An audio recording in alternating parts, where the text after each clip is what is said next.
Ai, cara, ser mãe é uma coisa que não estava nos meus planos absolutamente, né? Eu queria muito ser uma pessoa sem lenço, sem documento.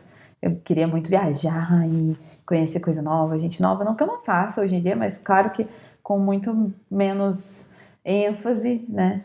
Mas foi assim, no começo a gente fica meio perdida, né? Porque você tá naquele momento de não se preparou para aquilo, não imaginou a ser mãe naquele momento.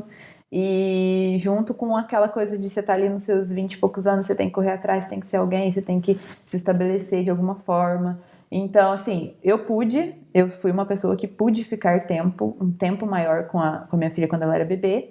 Eu vejo hoje em dia as mães 4 meses já têm se desligado da criança e procurar uma creche, uma escola, uma babá, alguma coisa. Eu, assim, graças ao processo que eu tava ali de estudo, de trabalho, eu consegui ficar um ano em casa ali com ela e consegui flexibilizar mais os meus atendimentos para passar mais tempo com ela. Mas eu ainda sinto, hoje em dia, né, que já passou e ela já cresceu, eu sinto falta de ter participado um pouco mais da primeira infância ali, até os 3 anos, porque passa muito rápido, extremamente rápido. Quando a gente fala que passa rápido, não é brincadeira. Você piscou, eles crescem, eles mudam, eles passam a ter personalidade, eles passam a ser um outro ser humano completamente independente de você. E assusta um pouquinho, essa transição assusta, porque é muito rápida.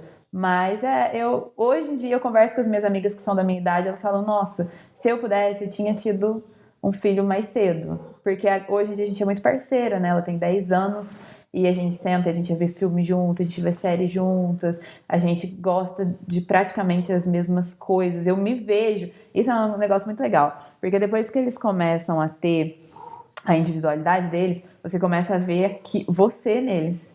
Então, muito de mim eu vejo nela, no jeito de ser, no jeito de agir, de falar, de pensar. Eu vejo muito de mim nela. E aí eu começo a me lembrar de algumas coisas, de quando eu era meio rebelde, de quando eu era distraída, de quando eu estava muito criativa e eu focava numa coisa só. Então, essas coisas eu consigo identificar nela. Claro que tem algumas coisas que a gente fica assim, nossa, mas será que eu era assim? Será que na minha época era assim? E eu acho que assim, que eu tenho para falar para as mães que são mães novas, assim, tenta sempre se colocar no lugar da criança, mas não assim sendo ela, mas tentando se ver naquele momento, lembrar de como você era naquela faixa etária, naquela idade, para você conseguir aprender um pouco mais como é que lida, porque é um mistério, né? A gente é um outro ser humano com outras vontades, tudo diferente, mas a gente consegue se identificar e ver um pouquinho. Mas é puxado, eu falo que é puxado, porque eu fui uma mãe solteira, né, por muito tempo, e aí a gente tem que fazer tudo, dar conta de tudo, se preocupar com a educação, com formação e tudo mais. É puxado, mas é gratificante. É gratificante ver ela crescer e ver ela, sei lá, virando outro ser humano independente, assim, bem legal.